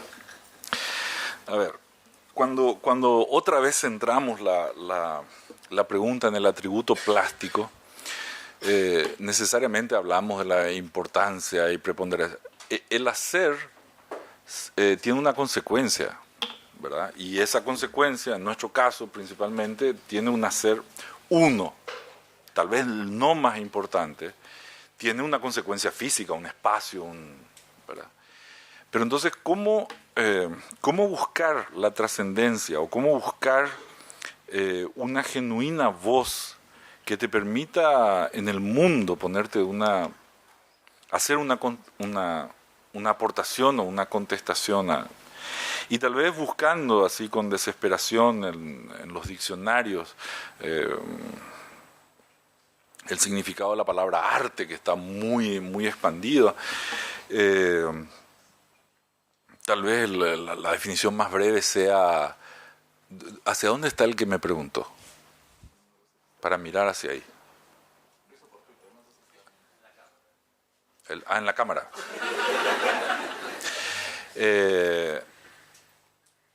Tal vez la definición de arte más importante sea la de un hacer extraordinario. Por eso hay herrería artística. El tipo que es capaz de doblar los hierros magníficamente, un herrero artista. Por eso un gordito así, con un número 10 a la espalda, que enfrenta a uno, va al otro, y esquiva, y que no es un jugador de fútbol, es un artista. Y clava el gol en el ángulo, ¿verdad?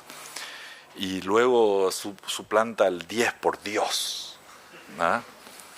Por eso el que te corta el pelo no es un peluquero, es un coiffeur, un estilista, y el mío es, no sé, un jardinero, pero... Un saludo a Michael. ¿Y cuál es la condición entonces de un hacer extraordinario? Le Corbusier decía: no hay arte sin emoción y no hay emoción sin pasión. Si nosotros no vivimos apasionadamente, nada nos va a importar. Porque a mí me preguntan, veo un gordito con un número 10 a la espalda que corre ahí donde se vaya a morir. Que se estrelle contra el palo, ¿verdad? Porque eso a mí no me importa, no le encuentro gracia necesariamente a eso, ¿verdad? Sin embargo, las cosas se pueden hacer en un orden tal, como decía Le Corbusier, ¿verdad?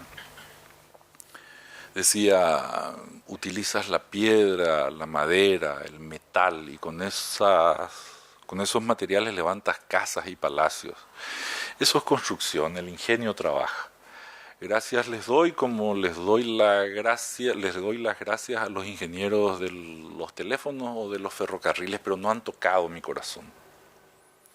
Sin embargo, las paredes se elevan en un orden tal que estoy conmovido. Siento sus intenciones, son encantadores, dulces, brutales o dignos. Me lo dicen sus piedras. Me unen a este lugar y mis ojos miran pensamientos que se expresan sin palabras, sino por las relaciones de los prismas entre sí. Estas relaciones no tienen nada de práctico ni de matemático. Son la pura creación del espíritu. Esto es arquitectura. El arte está ahí. Mies van der Rohe decía: architecture is how to put two bricks together carefully. Y que la arquitectura no empieza en los dos ladrillos, empieza en el carefully. Carefully, con cuidado, pleno de cuidado, a plenitud de cuidado. Convocar la materia con sumo cuidado para que sea capaz de hacer aquello que extraordinariamente le pedimos que haga. La gente cree que yo soy un arquitecto que trabajo con ladrillos y todo eso. A mí el ladrillo... Es más, la gente cree que yo soy el señor de los ladrillos. Pero un ladrillo es estúpido. Al ladrillo le decís que acá le soltá y se cae porque es un imbécil.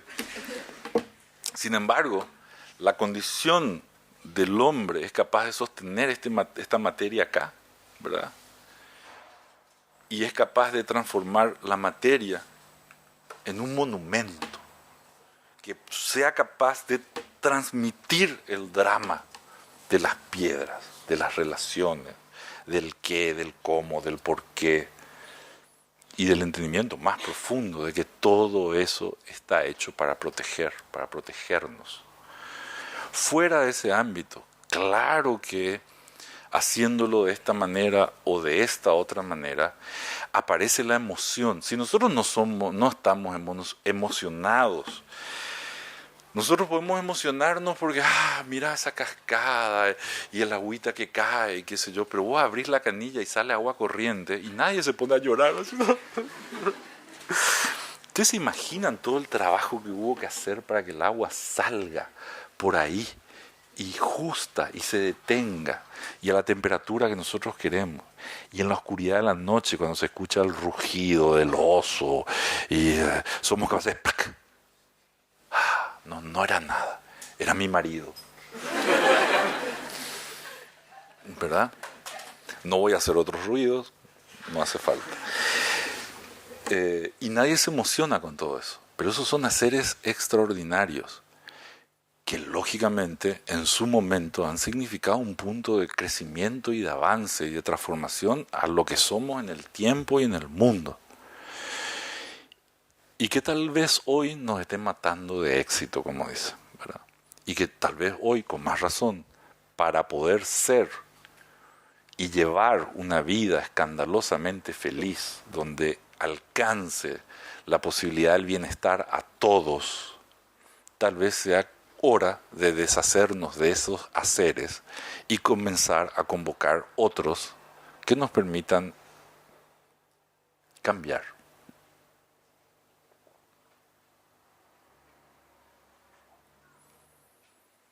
Ya está, me gané la comida.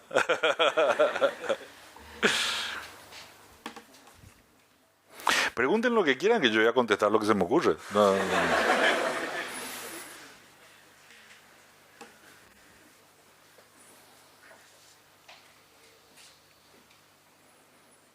Hablo muy rápido, ¿no?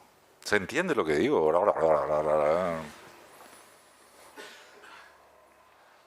Estamos, ¿cuánto tiempo más tenemos?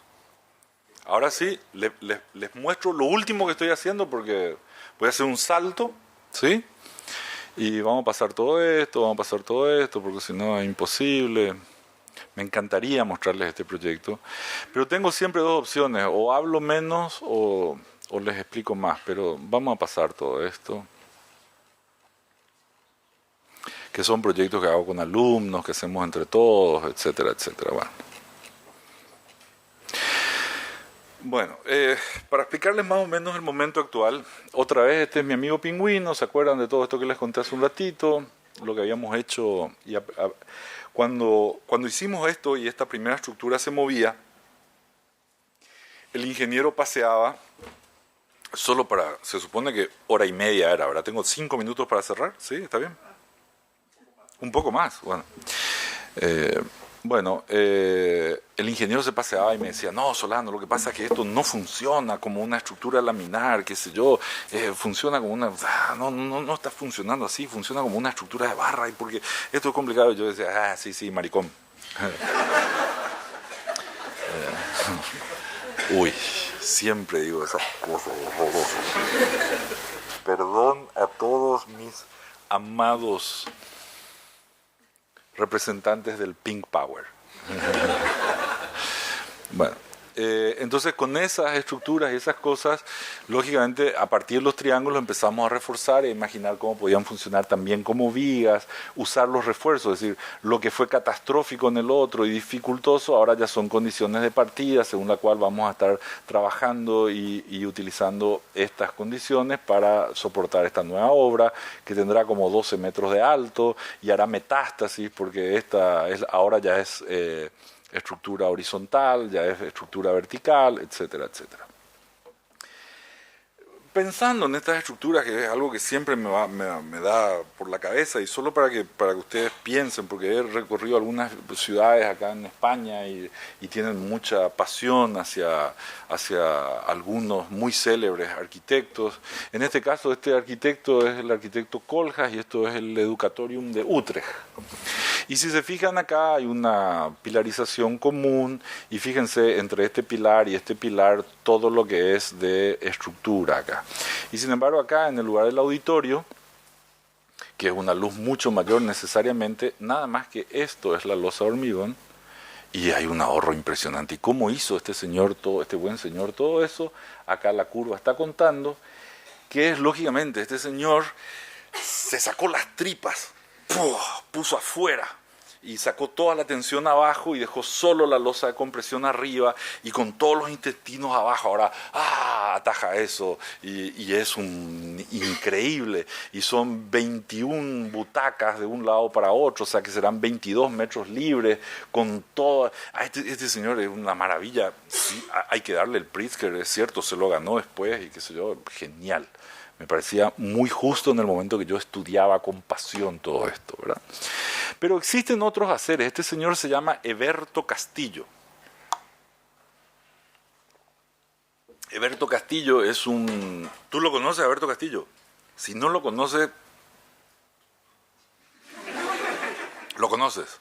Es un ingeniero mexicano que es una maravilla, que desarrolló un invento que se llamó la tridilosa, que en realidad es una estereoestructura, y la patentó y está entre los genios del siglo XX, porque con la estereoestructura se consiguieron una serie de cosas, y así como ustedes tienen técnicas muy desarrolladas y la ingeniería participa mucho, y me imagino, por ejemplo, hacer un túnel, el Calais-Dover, ¿verdad? Acá en Europa, que viene la máquina y hace el agujero y al mismo tiempo que hace el agujero saca el material y recubre ya de concreto y sale así una cosa perfecta y maravillosa. Cuando fui a Guanajuato a estar con mi amigo Carlos Flores, la ciudad de Guanajuato está llena de túneles así, se entra por debajo de los cerros, casi 4 pisos por debajo en el valle, en el centro y todos esos túneles están hechos con una precisión matemática, están hechos con una técnica que solamente ahí se puede desarrollar, que se llama tequila y dinamita. Y estos tipos van así, y van haciendo así unos agujeros en la tierra y vos vas viendo así que se agranda, así, ya va el siguiente y van corrigiendo y un espectáculo. Entonces la lógica evolución de las estereoestructuras, hoy ustedes en Europa pueden ver las esferas con los conitos donde todas las barras vienen y buscan llegar al centro donde se anulan, etcétera, etcétera, pero en los inicios cuando pensaba, esto no se ve acá, pero acá hay simplemente soldadura, es decir, acá se ven las moneditas. Vieron que la mejor soldadura es la que va apareciendo, que uno agarró una torre de moneditas y van quedando así los círculos y qué sé yo. Es decir, que toda esta maravilla está hecha simplemente soldando aceros de construcción.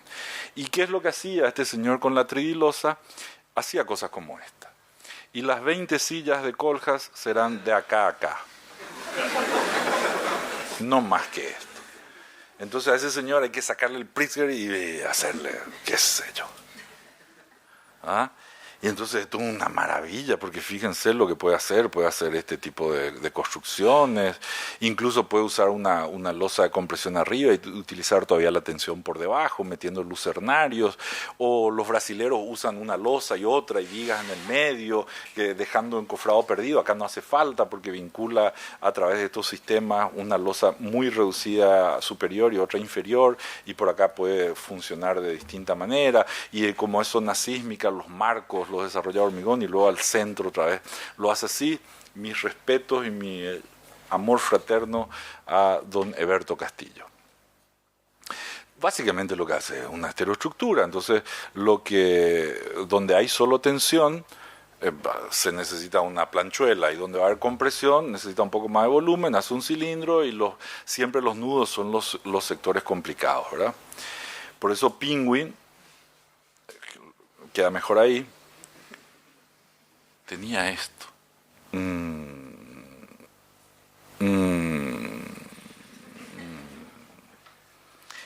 ¿Y qué pasa si ponemos eso acá? Y acá. Y acá. Y acá. Y entonces los hierros hacemos trabajar solo a la tracción y la compresión necesaria viene desde el material cerámico. Y además las heteroestructuras que serían muy agredibles a los incendios, por eso también han dejado de aparecer en muchos casos, ahora estarían recubiertas y podríamos desde un ladrillo que es ligero acompañar una estructura que se puede pensar ligeramente y podríamos entonces comenzar. Claro, ahí me acordé, nuestro ingeniero decía, esto no es una estructura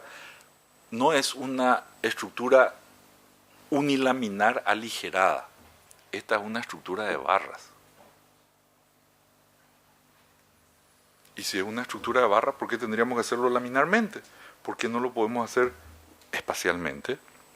Y nos parecemos más a Eiffel o a las recíprocas que al Castel San Angelo o las Termas de Caracalla.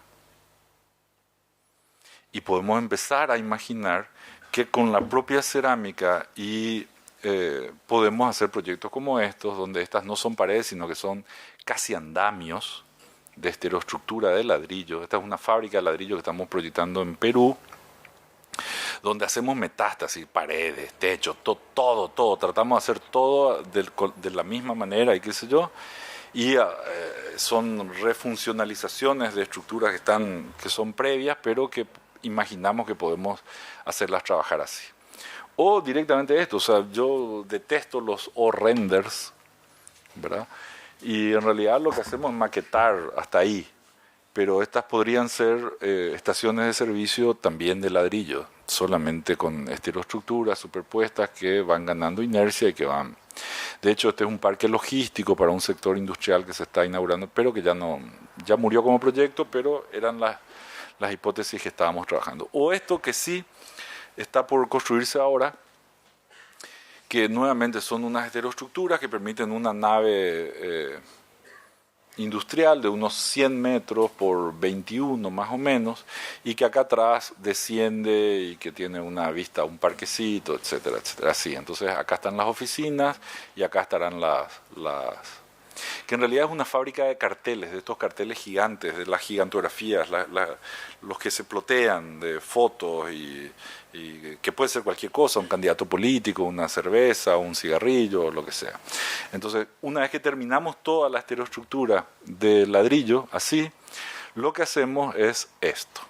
Usamos un patch, ¿cómo se dice eso? Patchwork, cuando haces con retazos un collage de todas estas propagandas, hacemos una gran sábana y como si fuésemos Cristo, con H,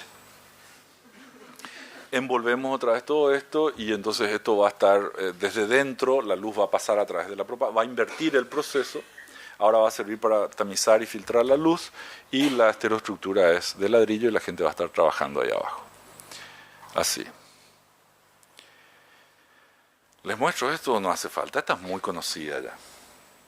Ya es muy conocida, ya está en todos lados, no hace falta. O sea, no, estamos bien. Lo que pasa es que siempre me tengo que recuperar de este, pero bueno.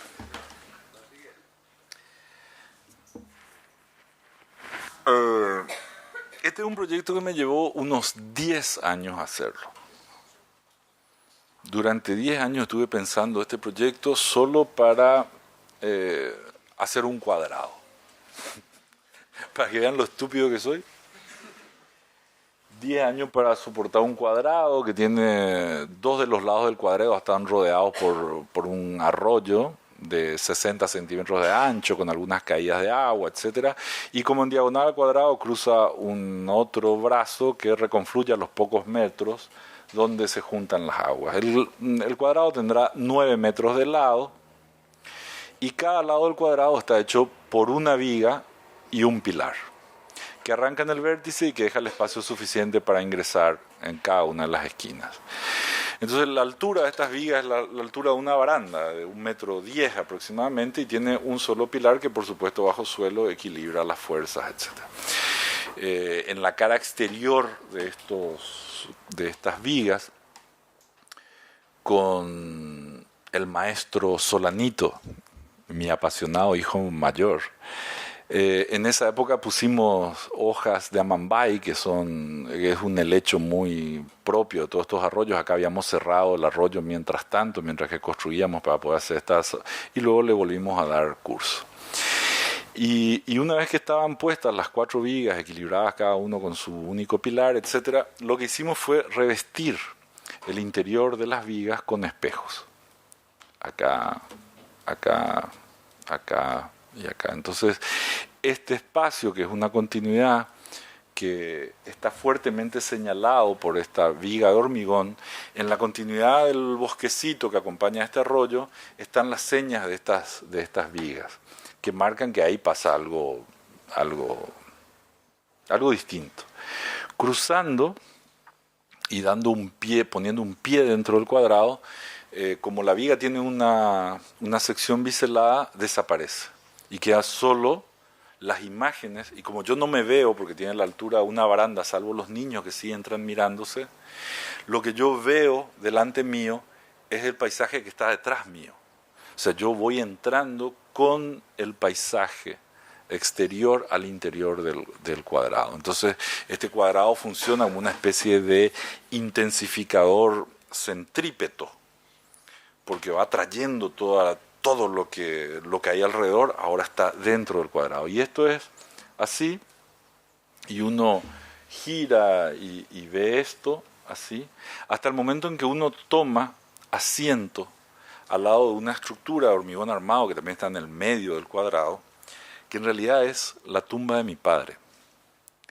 Mi padre había muerto hacía 10 años antes, al momento de hacer esta obra, y durante 10 años abordé el hacer esta obra y abandoné la posibilidad de concretarla con la misma constancia con que aparecía el hecho de cumplir con el deseo de que sus restos sean enterrados aquí, en un lugar que se llama Los Pilinchos, que es un pájaro que canta horrible, pero que era un pájaro común. Entonces a mi padre le encantaba el ser de los pilinchos, de los que cantan. Mi padre cantaba maravillosamente, pero... Y él deseó estar enterrado aquí, en esta quinta, que él le había puesto Los Pilinchos como título, y abajo, entre paréntesis, era la sucursal del cielo. Y este lugar era donde nosotros pasábamos las vacaciones y los fines de semana, porque estaba relativamente cerca de Asunción. Entonces, este lugar en el bosque está a 20 metros de la galería donde nosotros comemos los asados y donde pasamos tiempo, etc. Durante 10 años me imaginé el horror de pensar a uno de mis hijos o a algún sobrino diciendo: "Buh, allá está el abuelo". Y eso me parecía horroroso, porque durante 10 años utilicé todos los atributos que culturalmente tenía para afrontar el tema de la muerte. Y eso es puro dolor. Y no me parecía que era tremendo recordar a alguien que uno había amado tan intensamente solo por el egoísmo de no desprenderme del dolor de su ausencia, cuando su presencia estaba ahí, estaba en todos lados, estaba.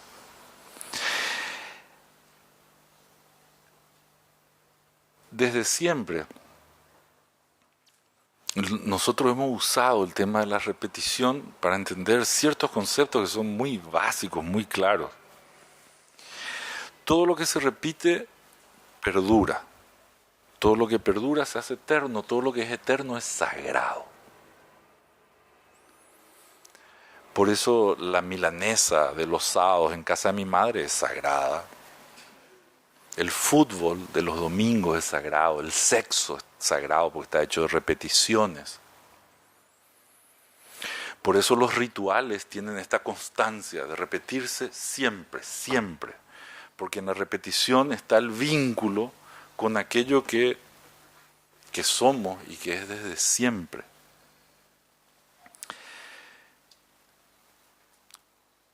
Yo imaginé esto y y entendía que en la repetición había una clave. Pero cuando me imaginé esto, era lógico desechar esto porque uno asocia el espejo a Narciso. Yo me miro, yo me veo, qué lindo que soy. ¿Verdad? Sin embargo, en el espejo yo encuentro una condición distinta. Yo habito dentro mío. Mi cuerpo es el límite que me separa de todo lo demás. La única excepción que yo abrazo casi con desesperación es el espejo. Porque en el espejo yo estoy ahí, enfrente, fuera de mí mismo. Sin jerarquías, yo dentro mío, lo otro fuera. Ahí, en un plano de simultaneidad y de igualdad con todo lo demás. Tal vez en el espejo esté la máquina que nos permita estar en contacto con nuestros amados ausentes, porque la obscenidad de la muerte les arrancó de nuestro lado. O con los amores imposibles, porque nunca tuvimos ni el tiempo ni el espacio para que esto ocurra. Había un fin de semana estando ahí, mi madre me dice, bueno, Solano, te vi sufrir estos 10 años. Llegamos a Asunción y me das el nombre del albañil, yo le llamo, yo sé lo que hay que hacer. Pero mamá, el proyecto está, yo ya tengo el proyecto. Mentira. Como uno siempre le miente a las madres. O sea, mamá, yo no soy el que fumo. Mamá, si somos capaces de mentir a quien más amamos, imagínate, a quien, o a la que representa la dulzura y el compromiso. Bueno. Digo, no mamá, ya tengo todo. Viajé a Asunción en trance. Cuando llegué a Asunción sabía exactamente lo que tenía que hacer. Al día siguiente me puse a hacer la maqueta, se la expliqué a mis socios. Cuando me di cuenta que la aborrecían, dije, esto es la hostia. ¿Cómo vas a hacerle eso a tu papá? ¿Qué sé yo? Yo decía, esto va a funcionar, esto va a ser muy, muy bueno.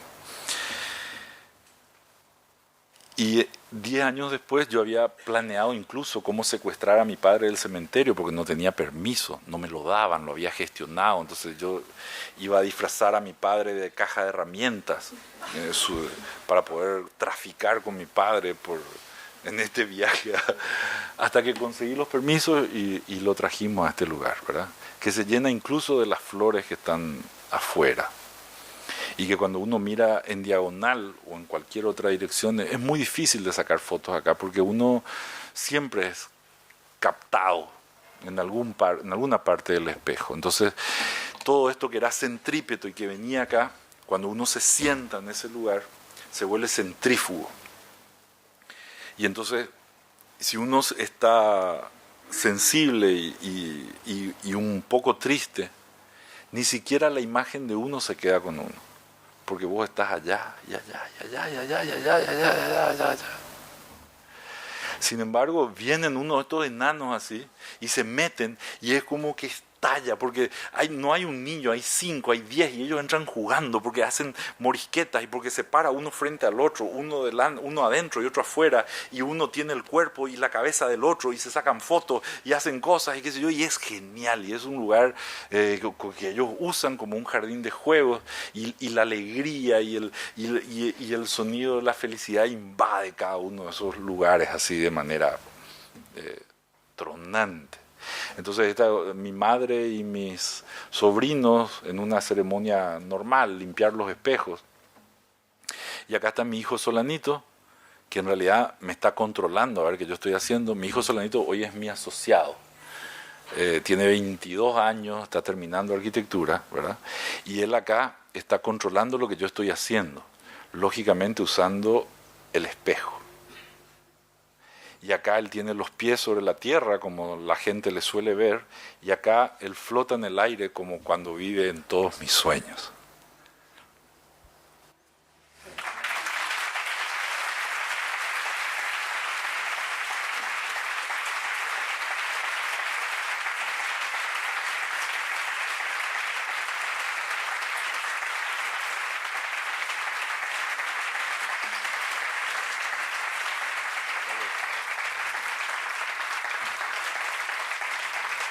Ya. Muchas gracias. Se acabó.